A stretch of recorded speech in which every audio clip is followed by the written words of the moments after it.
52 से रिकॉर्ड हुई और 55, 56, 57 में वो बहुत बुरी लगने लगी मुझे। अच्छा। कि उसमें सारे नक्श तो थे ही, वो नक्श मुझे सामने आ खड़े हो गए। दोस्तों, आप देख रहे हैं दास्तान मेहदी हसन, शहनशाह गजल मेहदी हसन साहब की जिंदगी पर मैं बहुत सारी बात करता हूँ और एक किताब भी लिखी है। आप में से बहुत सारे लोगों ने उस किताब को पढ़ा होगा, उस किताब के बारे में सुना होगा, जो शहनशाह गजल मेहदी हसन साहब पर मैंने किताब लिखी। और इस सिलसिले में आप PTV होम से प्रोग्राम देखते हैं बज़्म मेहदी हसन, जिसमें उस किताब के कुछ वाक़यात, कुछ किस्से मैं सुनाता हूँ और इस प्रोग्राम में भी आपको सुनाता हूँ। 52 से रिकॉर्ड हुई और 55, 56, 57 में वो बहुत बुरी लगने लगी मुझे। अच्छा। कि उसमें सारे नक्श तो थे ही, वो नक्श मुझे सामने आ खड़े हो गए। जिस नक्श को मैं दूर करना चाहता था शुरू से, अब तक मैं उस पर रियाज कर रहा हूँ। वो दूर नहीं हो पाता क्या? वो हो गया काफी, अब रुपए में कुछ 14 आने खत्म हो गया है वो। लेकिन अभी है। अब मेरे हिसाब से लोग नहीं पकड़ पाते हैं। तो 14 आने जिसमें है यानी वो नक्श क्या है? आवाज में वाइब्रेशन आ जाते, सुर पे नहीं रहते। आवाज में अगर वाइब्रेशन आ गया, वाइब्रेशन का गाना जो है वो मैं उसको सुरीला गाना नहीं कहता, इसलिए कि वाइब्रेशन जो है वो सबसे बड़ी निशानी है ये उस आदमी की, उस गले की कि जो बेसुरा है और वो सुर में लगे। मालूम होगा हाँ बड़ा सुर में गा रहा है, लेकिन उसको कहेंगे मियाँ वाइब्रेशन को खत्म करके खड़े नोट लगाओ। उसको हमारी मौसीकी के हिसाब से 2 बरन कहते हैं, एक तुम्बी बरन, एक डांड बरन। तुम्बी बरन का जो गाना है वो तरना वाइब्रेशन,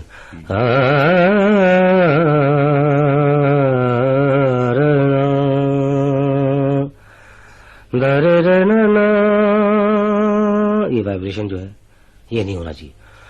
तुम आए हो न शबे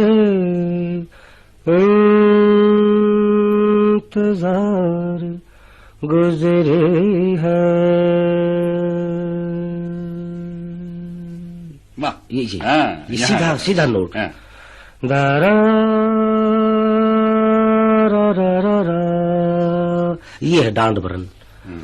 तो इस तरह यानी मेरी कोशिश अब तक ये है कि पूरा का पूरा मैं खड़े नोटों में गाऊं। तो अब गाता हूँ, अल्लाह की मेहरबानी है कि रुपए में 14 आने में करीब आ गया हूँ, 14 आने तक गा रहा हूँ। इसकी ताजा तरीन कोई मिसाल है?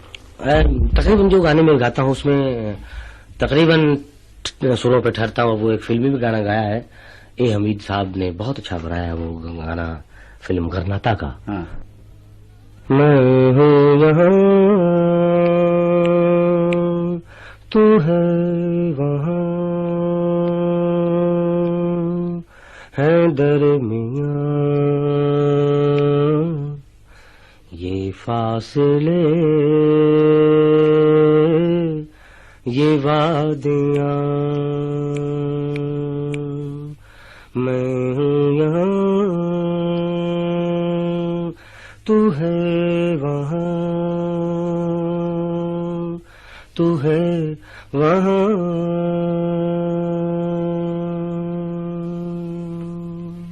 वाह, इसमें सांस की खपत है और ये इस किस्म के गाने मुश्किल पड़ते हैं गाने।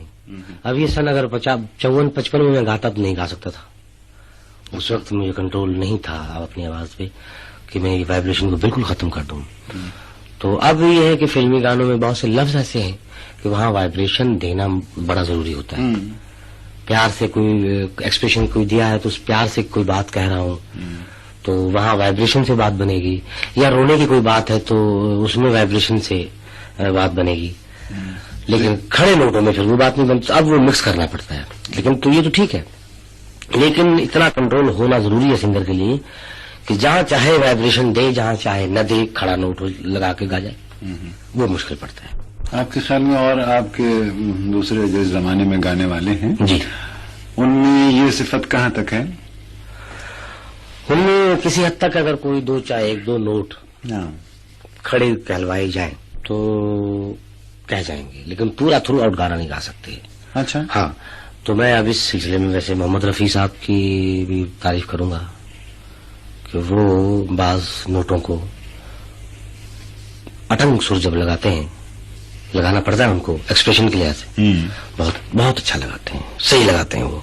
फिल्मी गाने की हद की बता रहा हूँ कि अटल सुर का लगाना कितनी ऊंची बात है। Official channel Mohammad Faisal Nadeem YouTube channel, तो इसमें आपसे गुजारिश है अगर प्रोग्राम अच्छा लगे तो सब्सक्राइब कीजिए, कमेंट जरूर दीजिएगा ताकि पता चले, बात करने में भी अच्छा लगता है। बेसाख्ता पुकार उठी अंजुमन तमाम, फन आप पर है हसरते मेहदी हसन तमाम।